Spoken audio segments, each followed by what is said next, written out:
Oke, assalamualaikum warahmatullahi wabarakatuh. Alhamdulillah, alhamdulillah. Semoga kita semuanya dalam keadaan sehat walafiat. Eh, untuk pertemuan kita kali ini, kita akan sedikit membahas mengenai CSR, yaitu Corporate Social Responsibility. Jadi, ini merupakan materi tentang bagaimana sebuah usaha itu memberikan pertanggungjawaban sosial terhadap masyarakat yang ada di sekitarnya terkait dengan usaha yang dilakukan. Karena tidak menutup kemungkinan bahwa semua usaha yang kita lakukan itu harus memberikan dampak positif terhadap masyarakat yang ada di sekitarnya. Nah, ini bentuk CSR yang biasa dilakukan oleh perusahaan maupun usaha-usaha yang lain. Oke, di sini kita lihat CSR atau pertanggungjawaban sosial itu didefinisikan sebagai bentuk kepedulian perusahaan terhadap lingkungan eksternal perusahaan melalui berbagai kegiatan yang dilakukan dalam rangka menjaga lingkungan, norma masyarakat, partisipasi pembangunan, serta berbagai bentuk tanggung jawab sosial lainnya. Nah, CSR itu dilakukan oleh perusahaan atau usaha yang lainnya dengan tujuan untuk apa? Supaya mereka bisa menyatu dengan masyarakat yang telah memanfaatkan produk sebagai wujud terima kasih mereka dalam pemanfaatan produk yang telah mereka hasilkan. Oke, jadi kalau dalam istilah Islam itu sama dengan seperti zakat. Zakat dari keuntungan usaha kita sendiri. Infak, zakat, infak, dan sedekah seperti itu. Namun dalam dunia bisnis itu dikenal dengan istilah CSR, Corporate Social Responsibility. Oke, tanggung jawab sosial erat kaitannya dengan pertanyaan berikut. Apakah memang perusahaan punya tanggung jawab moral dan sosial terkait dengan usahanya? Kalau ada, mana lingkup tanggung jawab itu? Ini beberapa pertanyaan yang biasanya muncul jika kita membahas mengenai masalah CSR. Nah, coba kita lihat. Di sini ada pro dan kontra terkait dengan CSR itu sendiri, di mana yang pro itu mengatakan bahwa kegiatan itu sering menimbulkan masalah, oleh karena itu sudah semestinya lah perusahaan bertanggung jawab atas apa yang dilakukannya. Ya. Cuman yang kontra mengatakan kemudian kalau tidak ada permasalahan apakah tetap harus memberikan tanggung jawab. Nah, ini perusahaan tidak memiliki ahli yang mengkhususkan dalam bidang sosial dan kemasyarakatan, oleh karena itu sulit bagi perusahaan untuk ikut bertanggung jawab. Karena rata-rata orang di perusahaan awalnya itu hanya berpikir mengenai masalah keuntungan saja, tidak berpikir tentang pemanfaatan atau bagaimana dampak dari usaha mereka terhadap masyarakat lainnya. Ini ahli ini yang mereka tidak miliki sehingga mereka tidak menganggap CSR itu penting bagi mereka. Kemudian yang pro menjelaskan bahwa perusahaan adalah bagian dari lingkungan sosial masyarakat, oleh karena itu sudah semestinya ikut berpartisipasi dan bertanggung jawab atas apa yang terjadi di masyarakat. Sedangkan yang kontra mengatakan bahwa perusahaan yang ikut berpartisipasi bertanggung jawab dari lingkungan sosial masyarakat justru akan memiliki kekuatan untuk mengontrol masyarakat atau indikasi yang kurang baik secara sosial. Artinya ketakutan bagi yang kontra dengan adanya CSR itu masyarakat itu ikut semua apa yang diinginkan oleh perusahaan itu. Dari masyarakat tidak bebas menentukan apa kegiatannya, apa konsumsi produk yang harus dia berikan karena mereka mendapatkan bantuan dari perusahaan terkait dengan CSR-nya. Nah, ini yang tidak diinginkan oleh pendukung pihak kontra dari CSR itu sendiri. Ditakutkan dengan adanya CSR, maka masyarakat itu terikat untuk mesti harus menggunakan produk dari perusahaan yang memberikan CSR sehingga membatasi kebebasan konsumen dalam memilih. Begitu juga dengan yang pro, perusahaan biasanya memiliki sumber daya untuk menyelesaikan masalah di lingkungan sosial. Iya, tapi yang konsumen mengatakan tidak semestinya. Kemudian perusahaan adalah partner lingkungan, kemasyarakatan, pemerintah pada umumnya. Nah, sedangkan tujuan perusahaan menurut yang kontra itu bukan tujuannya untuk sosial, tetapi tujuannya untuk mencapai keuntungan sesuai yang diharapkan oleh perusahaan itu sendiri. Nah, dalam peraturan hukum kita dijelaskan bahwa dasar hukum CSR itu diatur dalam Undang-Undang Nomor 40 Tahun 2007 tentang perseroan terbatas.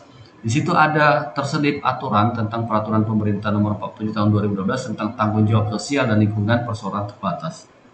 Di mana menurut pasal 1 di situ dijelaskan bahwa tanggung jawab sosial lingkungan adalah komitmen perseroan terbatas untuk berperan serta dalam pembangunan ekonomi berkelanjutan guna meningkatkan kualitas kehidupan dan lingkungan yang bermanfaat baik bagi perseroan sendiri, komunitas setempat maupun masyarakat pada umumnya.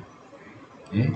Nah, di sini strategi pengelolaan CSR Pertama dengan cara reaktif, itu cenderung menolak tanggung jawab sosial, ini yang kontra ya.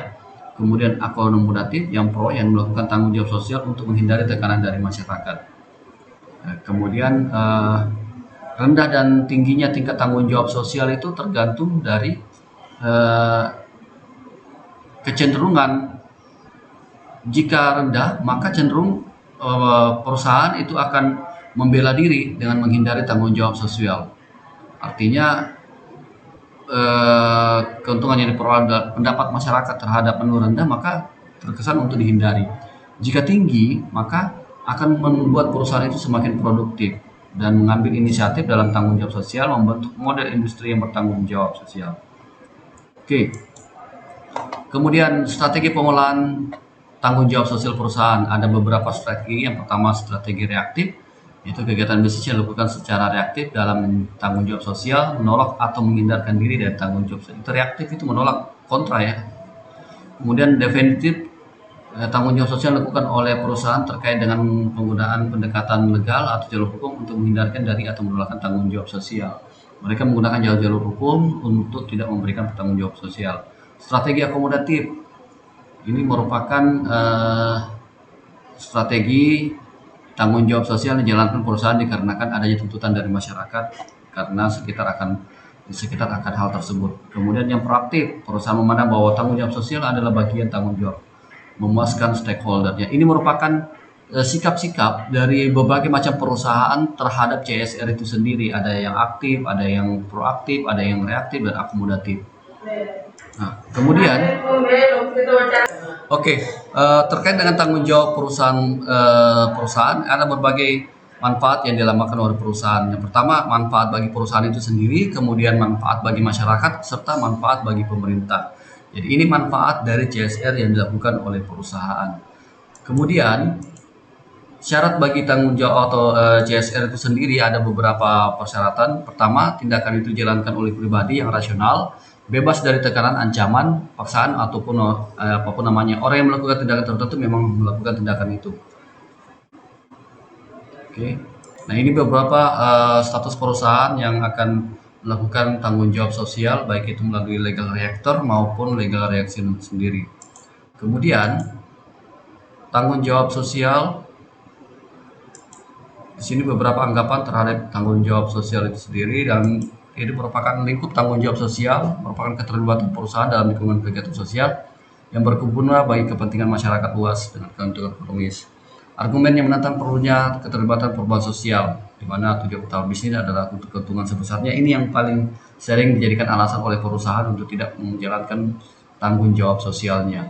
Ini beberapa argumennya, kebutuhan dan harapan dan sebagainya. Nah, bentuk-bentuk CSR yang biasa dilakukan itu dalam bentuk kontribusi uang tunai, biasanya dalam bentuk pemberian beasiswa dan sebagainya.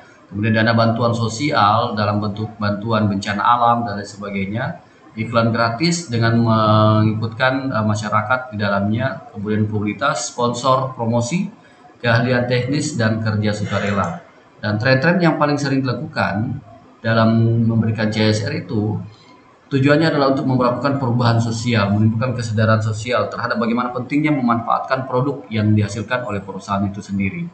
Kemudian kepedulian produk ramah lingkungan, ini yang paling tren.